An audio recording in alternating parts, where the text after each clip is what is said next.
The morning sun cast long shadows across the grounds of Kensington Palace as Prince George, third in line to the British throne, prepared for what seemed like an ordinary day. At 9 years old, the young prince had grown accustomed to the careful balance between royal duties and childhood normalcy that his parents, Prince William and Catherine, worked so hard to maintain. Sarah Mitchell, the head of George's personal protection detail, conducted her usual morning briefing with her team of 6 highly trained officers. Each member of the Royal Protection Squad had been handpicked for their exceptional skills and unwavering loyalty to the crown. Sarah herself had served in the British Army's Special Forces before joining the Royal Security Team 8 years ago. Today's schedule includes the school run at 8:15, followed by afternoon football practice at 3:30, Sarah informed her team as they gathered in the security briefing room. Intelligence reports indicate no specific threats, but we maintain our standard protocols. Detective Inspector James Crawford, George's primary close protection officer, nodded as he reviewed the route maps on his tablet. At 35, James had protected members of the royal family for over a decade. His calm demeanor and quick thinking had earned him the trust of both the royal family and his colleagues.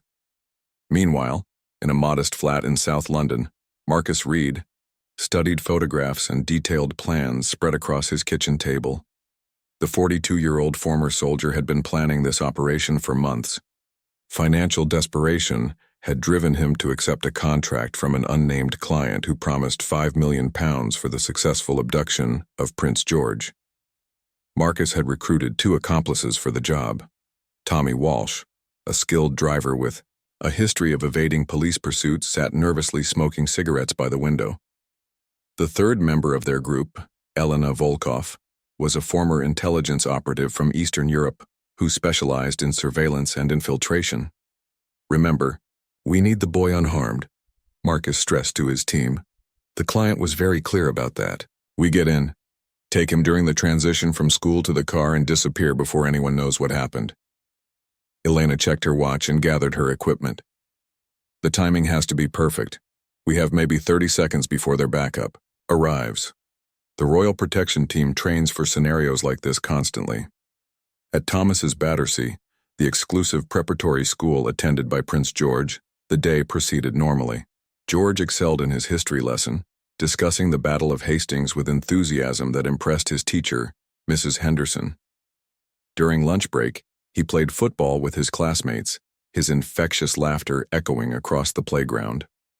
The young prince had adapted well to school life, forming genuine friendships despite his unique circumstances. His best friend, Charlie Thompson, often forgot entirely that George would one day be king. To Charlie and his other classmates, George was simply their friend who happened to live in a palace and have bodyguards. As the school day drew to a close, Sarah and James positioned themselves according to their established routine.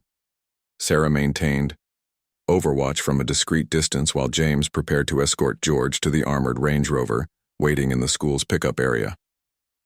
Unknown to the protection team, Marcus and his accomplices had been observing the daily routine for weeks.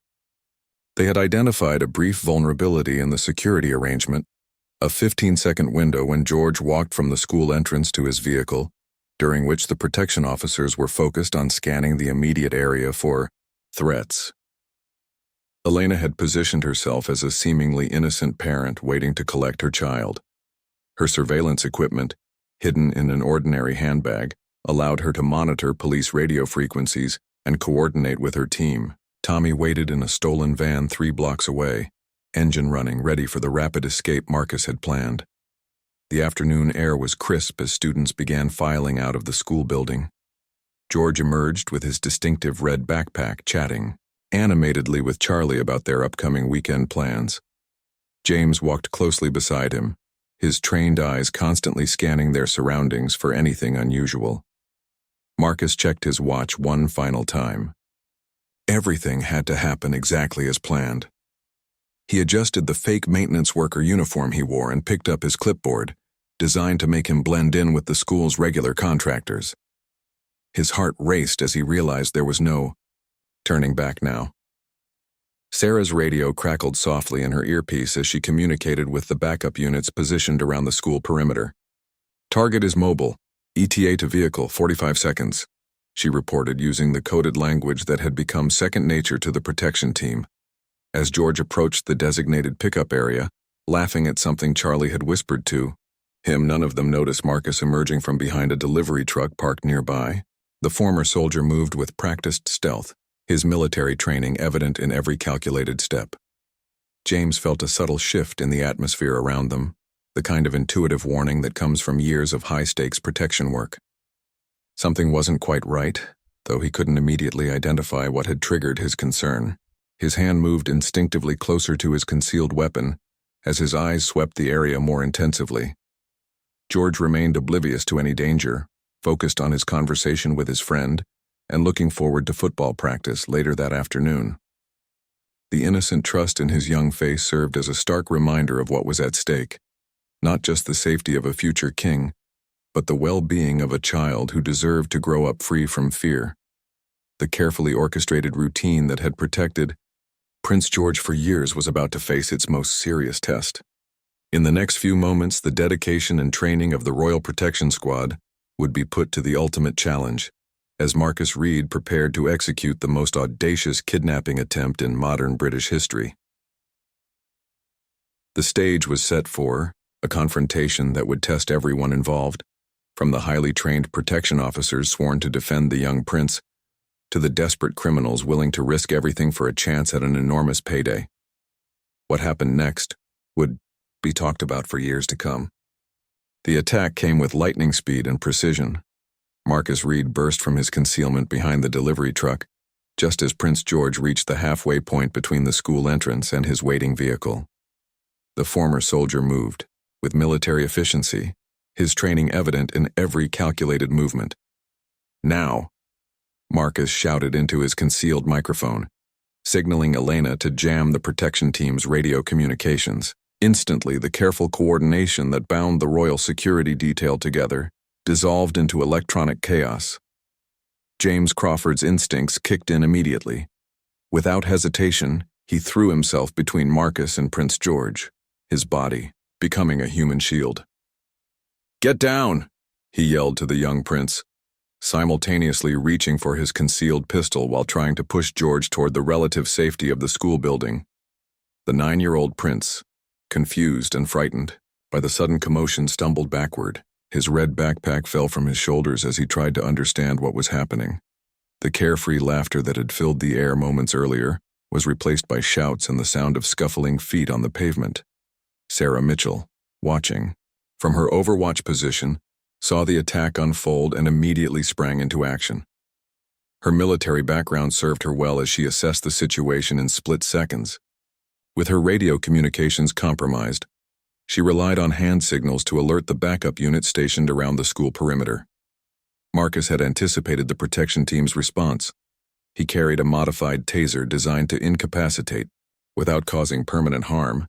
His instructions had been clear that Prince George must not be injured. As James moved to draw his weapon, Marcus fired the electrical device, sending 50,000 volts through the protection officer's body. James collapsed, his muscles convulsing from the electrical shock, but his training ensured he never lost sight of his primary objective. Even as he fell, he managed to grab George's arm and pull the boy behind a parked car, creating a barrier between the prince and his attacker. "Help! Someone help us!" George cried out, his young voice breaking with fear. The reality of his situation was beginning to sink in. This wasn't a training exercise or a game. Someone was actually trying to take him away from his family and friends. Elena Volkov, maintaining her cover as a concerned parent, continued to monitor police frequencies while blocking the protection team's communications. Her sophisticated equipment allowed her to track the response units that were beginning to converge on the school. "You have 90 seconds before backup arrives," she warned Marcus through their private channel. Tommy Walsh, waiting in the stolen van, felt his hands shaking as he gripped the steering wheel. This wasn't what he had signed up for when Marcus first approached him about the job. The idea of kidnapping a child even for £5 million made his stomach turn, but it was too late to back out now. Sarah reached the scene just as Marcus was attempting to grab Prince George from behind the parked car. She tackled the former soldier with the full force of her body, sending both of them crashing to the ground. Her years of combat training gave her an advantage in close-quarters fighting.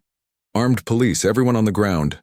Sarah shouted, hoping to confuse Marcus about how many officers were actually present. It was an old psychological tactic designed to make suspects believe they were outnumbered.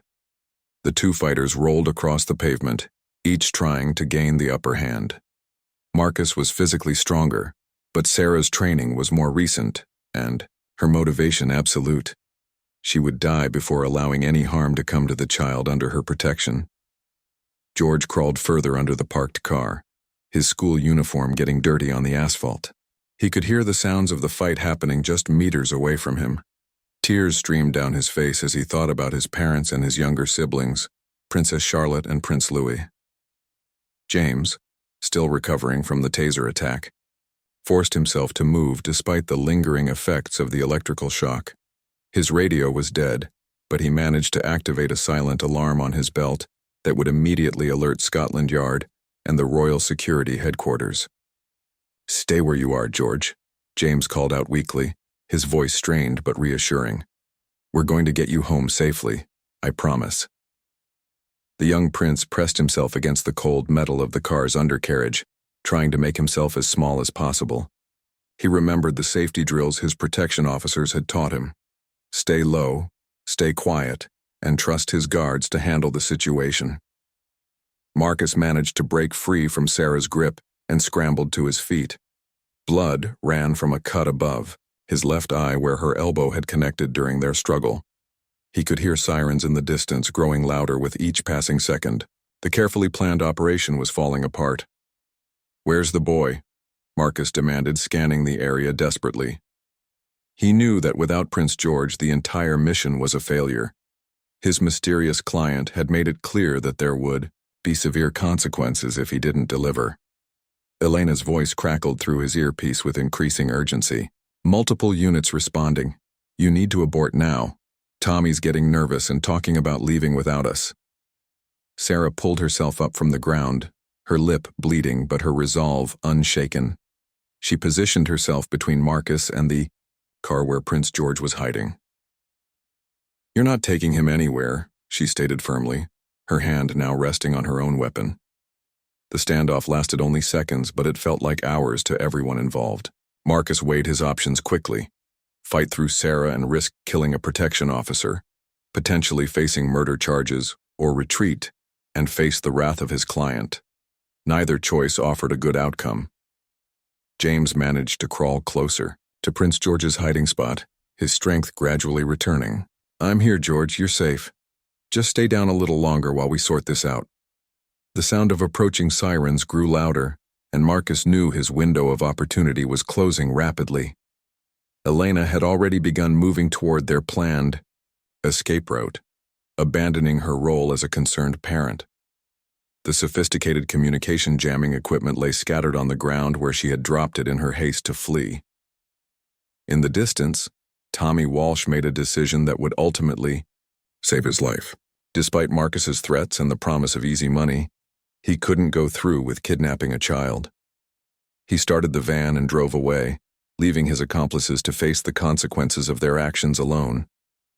The defining moment had arrived, and the next few seconds would determine whether Prince George would be safely reunited with his family or become the victim of the most audacious crime in modern royal history. The wailing sirens grew deafeningly loud as police vehicles converged on Thomas's Battersea from all directions. Marcus Reed found himself trapped in an impossible situation, with armed response units closing in and no viable escape route. His carefully planned operation had collapsed in less than 3 minutes. Detective Inspector James Crawford, despite still feeling the effects of the taser attack, managed to reach Prince George under the parked car. His training taught him to remain calm and reassuring, even in the most dangerous situations. "George, I need you to listen to me very carefully," he said softly. "Keep your eyes closed and stay exactly where you are until I tell you it's safe." The young prince nodded, his face streaked with tears but showing remarkable bravery for a 9-year-old. "Are the bad men going to take me away from Mummy and Daddy?" he whispered, his voice trembling with fear. "No one is taking you anywhere," James replied firmly. "I give you my word as your protection officer and as someone who cares about you very much." Sarah Mitchell kept her weapon trained on Marcus while speaking into her backup radio, which had finally regained connection after Elena's jamming equipment was abandoned. "This is Alpha 1. We have one suspect in custody. Target is secure. Requesting immediate backup and medical assistance." Marcus raised his hand slowly, realizing that his mission had failed completely. The mysterious client who had promised him £5 million would not be pleased. But staying alive was now his primary concern. "I surrender," he called out. "Don't shoot. I'm unarmed now." 3 armed response vehicles screeched to a halt around the school, their officers immediately forming a protective perimeter. Sergeant Mike Thompson, leader of the tactical unit, assessed the situation quickly and began coordinating with Sarah to ensure Prince George's safety. "We need to move the prince to a secure location immediately," Sergeant Thompson told Sarah. "Intelligence suggests there might be additional threats we haven't identified yet." Elena Volkov, realizing that her escape route was compromised, made a desperate attempt to blend in with the crowd of concerned parents who had gathered outside the school. Her training in surveillance and infiltration served her well as she tried to slip away unnoticed. But she hadn't counted on the thoroughness of the Royal Protection Protocols. Detective Constable Lisa Park, part of the backup team, had been studying surveillance footage from nearby security cameras. She spotted Elena's suspicious behavior and the abandoned communication equipment. "We have a possible second suspect attempting to flee on foot," she radioed to her colleagues. The school had gone into immediate lockdown as soon as the alarm was raised. Mrs. Henderson, George's teacher, helped coordinate the evacuation of other students to a safe area within the building. Charlie Thompson, George's best friend, kept asking where his friend had gone and why there were so many police cars outside. "George is fine," Mrs. Henderson assured Charlie and the other concerned children. "The police are just making sure everyone stays safe. Your parents will be here soon to pick you up." Meanwhile, in a secure communication center at Buckingham Palace, the news of the attempted kidnapping had reached the highest levels of the royal household. Prince William and Catherine were immediately informed and began making arrangements to travel to the school, despite the security team's advice to wait until the area was completely secure. "I don't care about protocols," Prince William told his personal secretary. "Someone just tried to take our son. We need to be there now."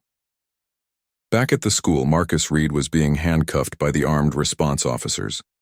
As they read him his rights, he reflected on the series of poor decisions that had led him to this moment. The promise of easy money had blinded him to the reality of what he was attempting, the kidnapping of an innocent child. "You have the right to remain silent," Sergeant Thompson informed Marcus. "Anything you say may be given in evidence against you." Sarah helped James to his feet, both officers showing the physical effects of their confrontation with the kidnappers. Despite their injuries, their primary concern remained Prince George's well-being. "We need to get him cleaned up and checked by a medical professional," Sarah told James. Prince George slowly emerged from under the car when James gave him the all-clear. His school uniform was dirty and torn, and he had scraped his knee during the commotion, but he was otherwise unharmed. The sight of so many police officers with their weapons drawn was overwhelming for the young boy. "Are you hurt anywhere else, George?" Sarah asked gently, kneeling down to his eye level. "The paramedics are going to check you over, just to make sure you're completely okay." "I want my mummy and daddy," George said quietly, the reality of what had just happened beginning to sink in. "When can I go home?" Elena Volkov's attempt to escape was short-lived. Detective Constable Park and 2 other officers cornered her 3 blocks from the school. Her sophisticated surveillance equipment and fake identification documents immediately aroused suspicion. "Elena Volkov, you're under arrest on suspicion of conspiracy to kidnap," Park announced. Tommy Walsh, who had fled in the stolen van, was feeling the weight of his decision to abandon his accomplices. He knew that the police would eventually track him down through the vehicle, but he also knew he had made the right choice in refusing to participate in harming a child. The paramedics arrived and immediately began examining Prince George for any signs of physical or psychological trauma. Their gentle approach and professional manner helped calm the frightened boy, though he remained visibly shaken by the ordeal. "You were very brave today," one of the paramedics told George as she cleaned the scrape on his knee. Your protection officers are very proud of how well you handled yourself." As the immediate danger passed, the full scale of what had almost happened began to sink in for everyone involved. The attempted kidnapping of Prince George represented one of the most serious breaches of royal security in decades. The implications would be felt throughout the British intelligence and security services. James Crawford, despite his injuries, insisted on remaining by Prince George's side until the boy's parents arrived. His dedication to his duty, even after being attacked with a taser, demonstrated the level of commitment that the royal protection officers brought to their work every single day. The school playground, which had been filled with children's laughter just minutes earlier, was now a crime scene swarming with forensic specialists and security personnel. The investigation into how the kidnappers had managed to get so close to Prince George was already beginning, and it would eventually lead to significant changes in royal protection protocols. Prince William and Catherine arrived at Thomas's Battersea within 20 minutes of receiving the emergency call, their faces showing the strain of every parent's worst nightmare. Their usual composed public demeanor had been replaced by raw emotion and desperate concern for their eldest child's welfare. "Where is he? Is he hurt?" Catherine asked immediately as she stepped out of the armored vehicle, not waiting for the security team to complete their standard arrival protocols. Her maternal instincts had completely overridden her training in royal procedures. Detective Inspector James Crawford, still bearing the visible effects of his encounter with the kidnappers, approached the royal couple with a mixture of relief and professional duty. "Your Royal Highnesses, Prince George is physically unharmed. He's with the paramedics receiving a routine checkup, but I can confirm he showed remarkable courage throughout the incident."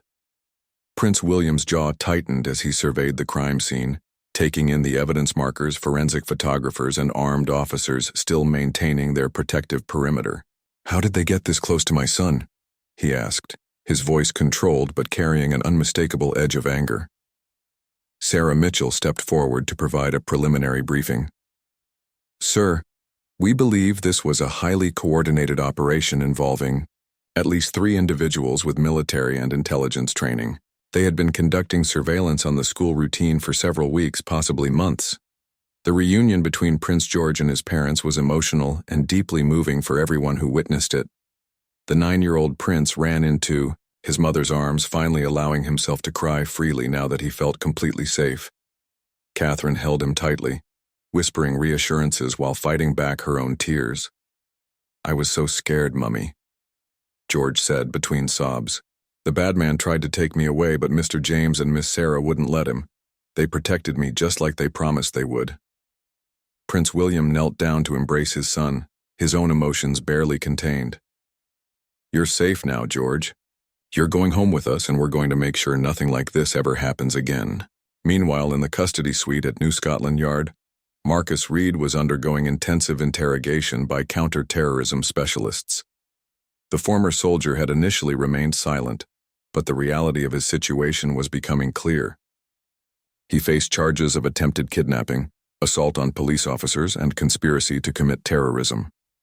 "We know you didn't plan this operation alone," Detective Chief Inspector Amanda Roberts told Marcus during the interrogation.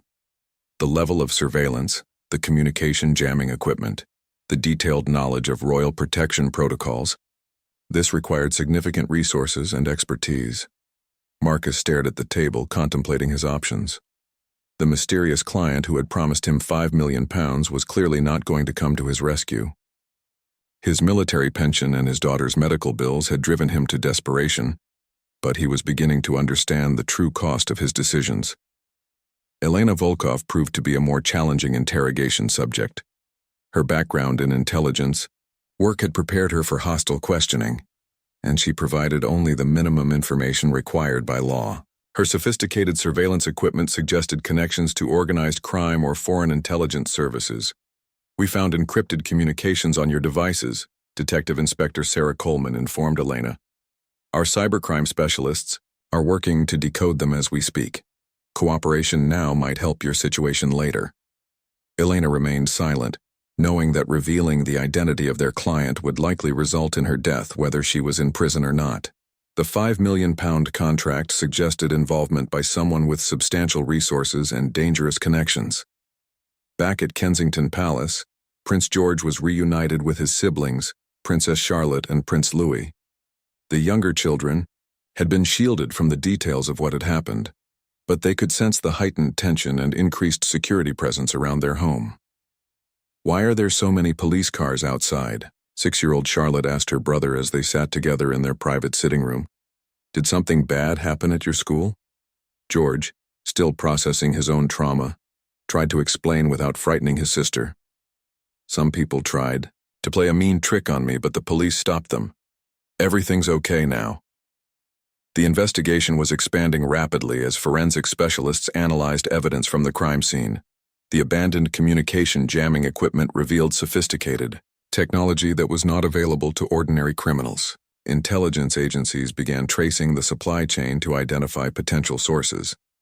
Tommy Walsh, the getaway driver who had fled in the stolen van, was located within hours through automatic number plate recognition cameras. He was arrested at Kidnapping, his home in East London, where police found evidence of his involvement in planning the kidnapping attempt. "I never wanted to hurt the kid," Tommy told detectives during his interview. "Marcus said it would be easy money, but when I saw what was actually happening, I couldn't go through with it. That's why I left them behind." The security review that followed the incident was comprehensive and immediate. Sir Richard Michaels, the head of Royal Protection, convened an emergency meeting with representatives from MI5 Scotland Yard and the royal household to analyze how the kidnappers had managed to penetrate their security arrangements. "This represents the most serious threat to a member of the royal family in decades," Sir Richard told the assembled officials. "We need to completely reassess our protection protocols and identify every vulnerability in our current systems." Investigation revealed that Marcus Reed had been recruited through intermediaries who had approached him during a vulnerable period in his life. His military background made him an attractive candidate for someone planning a complex operation against high-value targets. Financial records showed that substantial payments had been made to Marcus's bank account in the weeks leading up to the attempted kidnapping. The money had been transferred through a series of shell companies designed to obscure the identity of the ultimate source. Prince George's school friends and their families were deeply affected by the incident. Parents questioned whether their own children were safe, and many began considering additional security measures for their families. The exclusive preparatory school had prided itself on maintaining a normal environment for its high-profile students. Mrs. Henderson, George's teacher, worked with child psychologists to help the other students process what they had witnessed. "It's important that the children understand they are safe," she explained to concerned parents during an emergency meeting.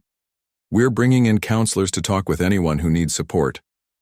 The media response to the attempted kidnapping was immediate and intense. News outlets around the world carried the story, with many praising the quick response of the royal protection officers who had prevented a potential tragedy.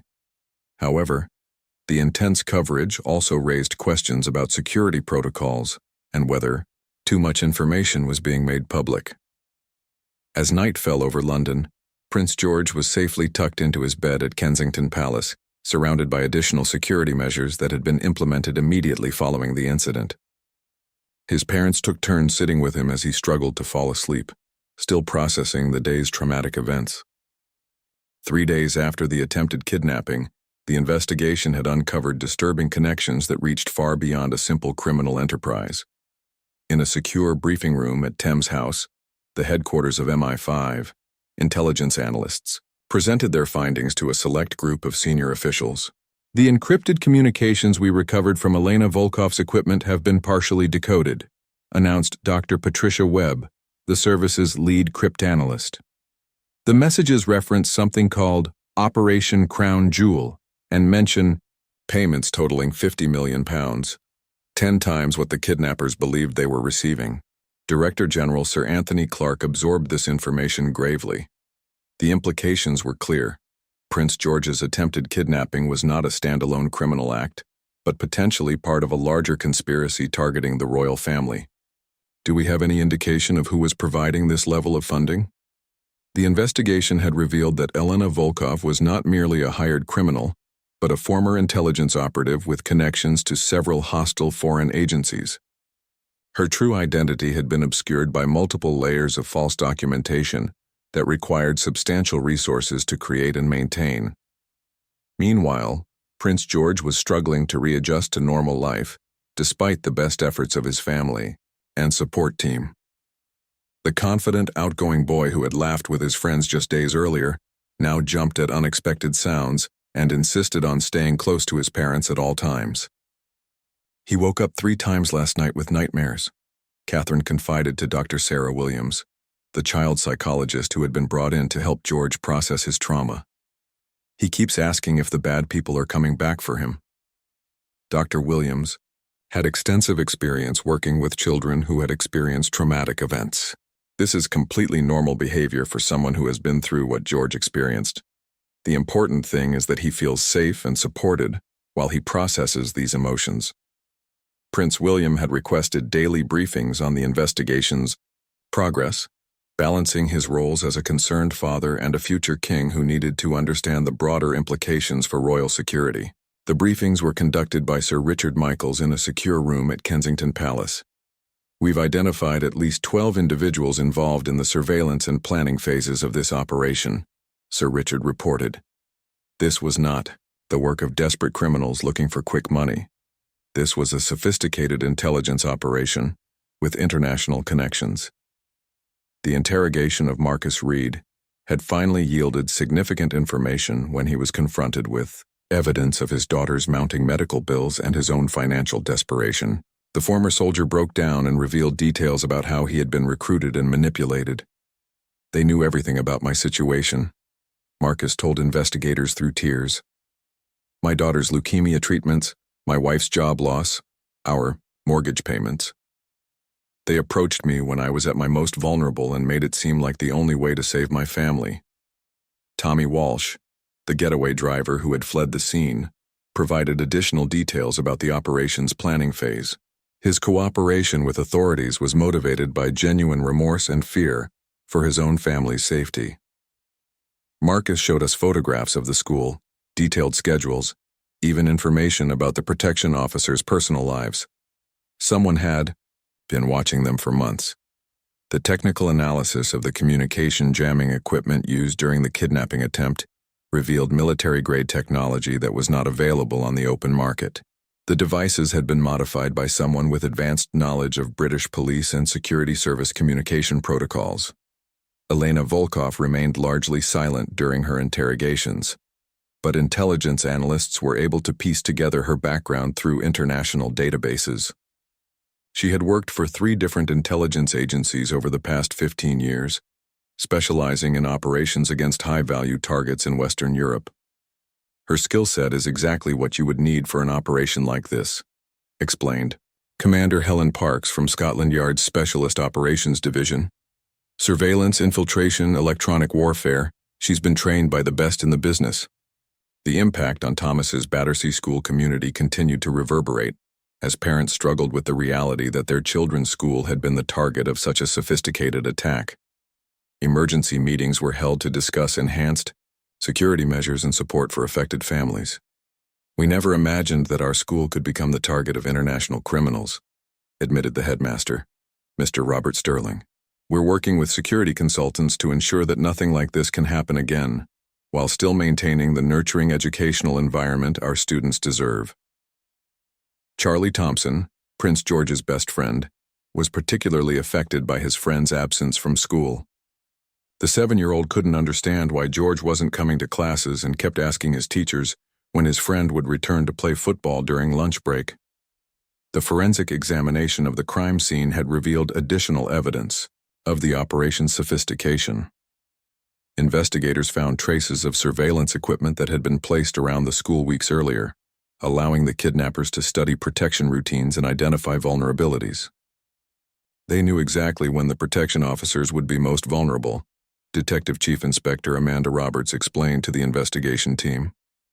The timing of their attack was precise to within seconds. This level of preparation suggests professional training and significant resources. International intelligence agencies had been alerted to the investigation, and cooperation was beginning to yield results. The shell companies used to funnel money to the kidnappers had connections to criminal organizations operating across multiple continents. We're seeing links to money laundering operations in 3 different countries, reported Financial Intelligence Unit analyst David Morrison. The ultimate source of the funding appears to be a network of businesses with ties to hostile state actors. Prince George's therapy sessions with Dr. Williams were showing positive progress, though the healing process would clearly take time. The young prince had begun drawing pictures during their sessions, using art as a way to express emotions he couldn't put into words. In his drawings, he always includes his protection officers as heroes, Dr. Williams noted. This suggests he understands that they saved him and that he feels grateful rather than resentful about the security measures in his life. The investigation had also revealed concerning intelligence about potential future threats. Encrypted. Communication suggested that the kidnapping attempt was intended as a preliminary operation, designed to test royal protection capabilities and identify weaknesses for larger future attacks. We have to assume that whoever was behind this operation learned valuable lessons about our security procedures, Sir Richard Michaels warned during a classified briefing. They may have failed in their immediate objective, but they succeeded in gathering intelligence about our responses and capabilities. Detective Inspector James Crawford, still recovering from his injuries sustained during the attack, had been commended for his bravery, but was also undergoing his own psychological evaluation. The trauma of nearly losing the child under his protection had affected him deeply. I keep thinking about what would have happened if I had been a few seconds slower, James confided to the police counselor assigned to his case. The responsibility of protecting someone so young and so important is something that weighs on you constantly. As the 5th day of investigation concluded, intelligence analysts were beginning to piece together a picture of a vast conspiracy that extended far beyond the attempted kidnapping of Prince George. The true scope of the threat facing the royal family was only beginning to become clear. 2 weeks after the attempted kidnapping, a breakthrough in the investigation came from an unexpected source.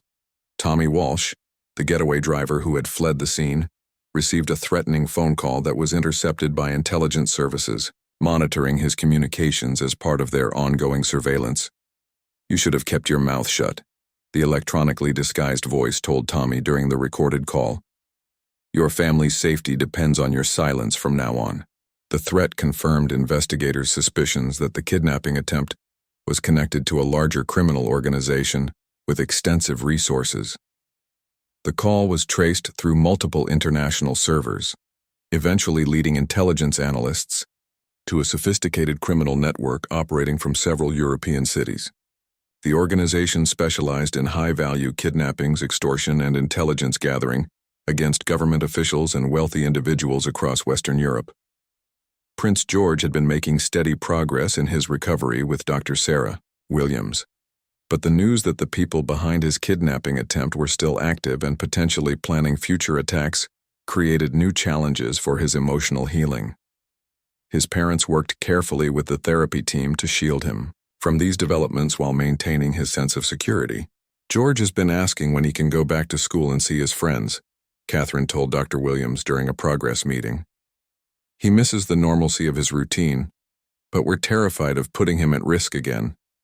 The investigation had uncovered evidence that the criminal organization had been planning similar operations against other high-profile families across Europe. Intelligence shared by French and German authorities revealed failed attempts against the children of prominent politicians and business leaders over the past 18 months. Elena Volkov finally broke her silence when confronted with evidence that her own daughter living in Prague had been threatened by the organization if she didn't cooperate fully with their operation. The revelation that even the criminals were using family members as leverage against each other demonstrated the ruthless nature of the conspiracy. "They told me my daughter would disappear if I didn't complete the assignment," Elena confessed during her interrogation. "I thought I was working for people who just wanted money, but I realized too late that this was something much more dangerous." Her cooperation provided investigators with crucial intelligence about the organization's structure and methods. The group operated through a network of cells, each knowing only enough information to complete their specific tasks. This compartmentalized, approach made them extremely difficult to infiltrate or dismantle. Marcus Reed's financial records revealed that the payments he received had continued even after his arrest, suggesting that his family was being monitored and potentially threatened. This discovery led to protective custody arrangements for his wife and sick daughter, adding another layer of complexity to the investigation. The organization doesn't abandon operations even when they fail, explained MI5 analyst Dr. Patricia Webb. They continue to maintain leverage over participants to ensure silence and potentially use them for future operations. Prince William and Catherine made the difficult decision to temporarily relocate their family to a more secure royal residence, while enhanced protection measures were implemented. The move was coordinated with military precision, involving multiple decoy vehicles and extensive counter-surveillance operations. The relocation was particularly challenging for Prince George, who had to leave behind familiar surroundings just as he was beginning to feel safe again.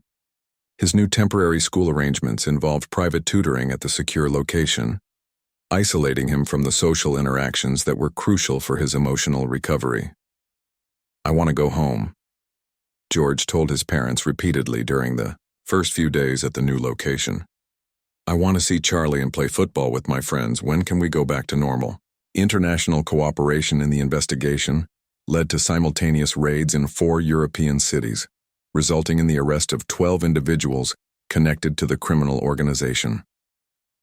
The coordinated operation, codenamed Operation Safeguard, was the largest international response to a threat against the British royal family in modern history. During the raids, investigators discovered detailed surveillance files on multiple members of the royal family, including Prince William, Catherine, Princess Charlotte, and Prince Louis. The scope of the threat was far broader than initially realized, encompassing the entire immediate family. These files contain information about daily routines, security procedures, personal relationships, and potential vulnerabilities, reported Commander Helen Parks. The level of detail suggests long-term surveillance by professional operatives. The arrests included the mysterious client who had funded the original kidnapping attempt. Viktor Kozlov, a Russian businessman with connections to organized crime, was detained in Switzerland while attempting to flee to a non-extradition country. His arrest revealed the true scope of the conspiracy. Kozlov's motivation appeared to be both financial and political. Intelligence analysis suggested he was working on behalf of hostile foreign interests, seeking to destabilize British institutions by demonstrating the vulnerability of the royal family. The psychological impact of a successful kidnapping would have extended far beyond the immediate victims. Detective Inspector James Crawford, who had recovered from his physical injuries, was promoted and commended for his bravery during the kidnapping attempt. However, he requested a transfer to a different assignment, feeling that his emotional connection to the case might compromise his professional judgment in future situations. "Protecting Prince George isn't just a job anymore," James confided to Sarah Mitchell. "After what we went through together, I care about that boy like he's my own family." That kind of emotional investment can cloud your judgment when you need to think clearly about threats. Sarah Mitchell was appointed as the new head of Prince George's protection detail, with enhanced resources and expanded authority to coordinate with international security agencies. The kidnapping attempt had revealed gaps in information sharing that needed to be addressed to prevent future threats. 3 months after the attempted kidnapping, Prince George finally returned to Thomas's Battersea School. The security arrangements had been completely redesigned, with additional protection officers, advanced surveillance systems, and enhanced coordination with local police forces. His reunion with Charlie Thompson and his other classmates was emotional and joyful.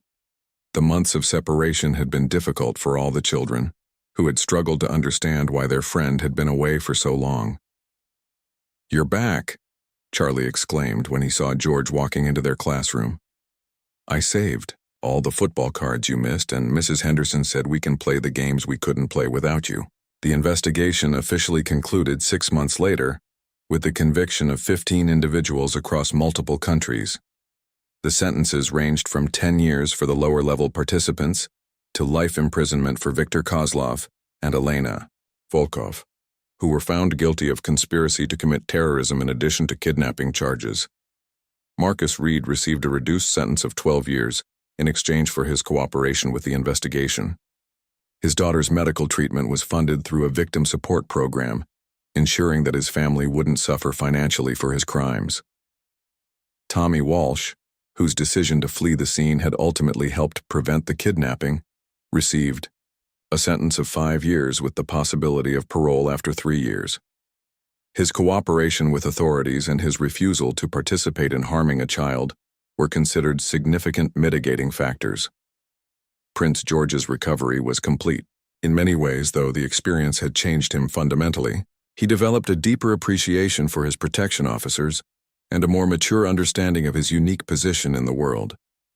The carefree innocence of his early childhood had been replaced by a quiet strength and resilience.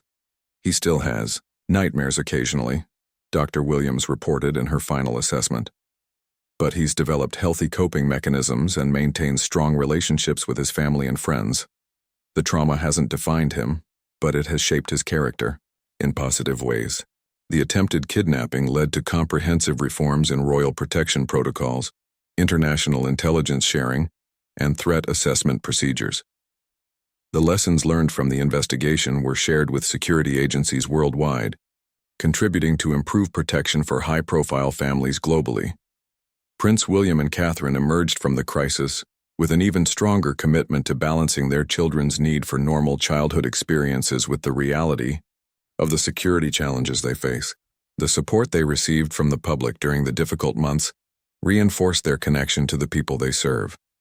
As Prince George celebrated his 10th birthday, surrounded by family and friends in the secure environment that had become his new normal, the attempted kidnapping remained a defining moment in his young life. The bravery of his protection officers and the love of his family had seen him through the darkest period he had yet experienced, preparing him for the challenges and responsibilities that lay ahead as a future king. The criminal organization